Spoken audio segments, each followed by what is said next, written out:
old procedures manual. 58 procedures, 89 guidance notes, and 30 text docs, plus hundreds of other support documents across thousands of pages. Found it time-consuming, inaccurate, or confusing?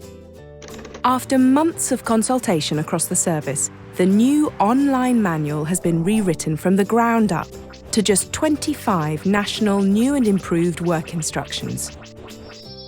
Say hello to the new Traffic Officer Manual. Clearer structure, easier access, much less weight. Gone are the duplications, ambiguities, out-of-date technical instructions and superfluous training information.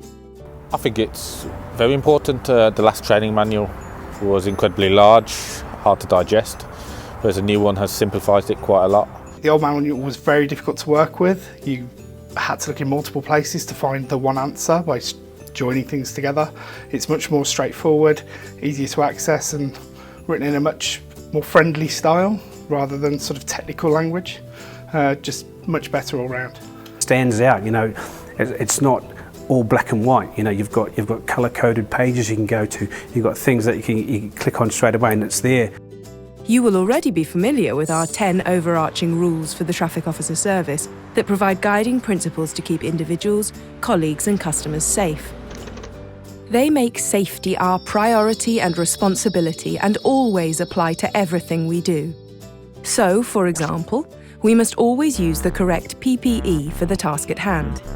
We must only act within our role description and must not perform the roles of the emergency services or vehicle recovery operators. The overarching rules have been introduced to help the traffic officers in both RCC and on road to understand, if you like, our guiding principles. So they're the overarching rules. In my head, I think they're the must-dos of the traffic service. I think they help our traffic officers to be safe and compliant going about their business. I think it removes the need to constantly be looking at instructions, because the overarching rules, if you observe those, you will remain within your job role and you'll remain safe and compliant. By sticking to these 10 overarching rules, we have been able to cut down the specific work instructions to the new list of just 25, making it easier to find what's required and when. The new work instructions will give us common sense, easy to access guidance and support that will help us to get the job done, providing we always stick to the 10 overarching rules and work safely and efficiently. Over 300 operational staff contributed their views and experience into shaping these new work instructions, from face-to-face interviews and workshops to reviewing all of the drafts. So what's new? You told us you wanted an easy-to-use search engine with instructions that had no grey areas and fewer words, with clear language and diagrams. You wanted collaboration between on-road and RCC, less prescriptive procedures, less interpretation and distinct bullet points. Well, with your help, we have achieved this. Based on the feedback and comments we received from all of you, we've created a new framework of 1. Key operating requirements that we will all comply with to operate safely, efficiently and effectively. 2. Activity tools, directions setting out how we will achieve this. 3.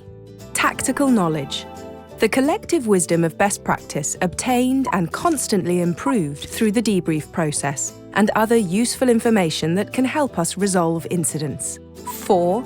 Supervision requirements, a comprehensive list of activities that must be supervised by a team or operations manager. And finally, 5. Linked work instructions, any associated work instructions that may impact on the activities within the work instruction being carried out. The new manual was finalised after extensive consultation with internal and external health and safety advisors, senior managers and subject matter experts. Nationally, we've organised a review of all risk assessments. Within Learning Development's training department, we were involved from the outset really. We were involved as an internal stakeholder, and also individually the trainers were involved in the consultation process. So we were responsible for taking part in the chance reviews, looking through the new work instructions and then feeding that information back to the procedures team. One of the main benefits of the manual is to make sure that all the RCCs work the same, the consistency right across the country, so we don't get different RCCs working off, say, an old part of the old procedures. We've all got them in the same place now and we all run the same consistently. We've gone from over 600 documents down to 25 key work instructions, which we expect our staff to maintain a reasonable operating working knowledge of.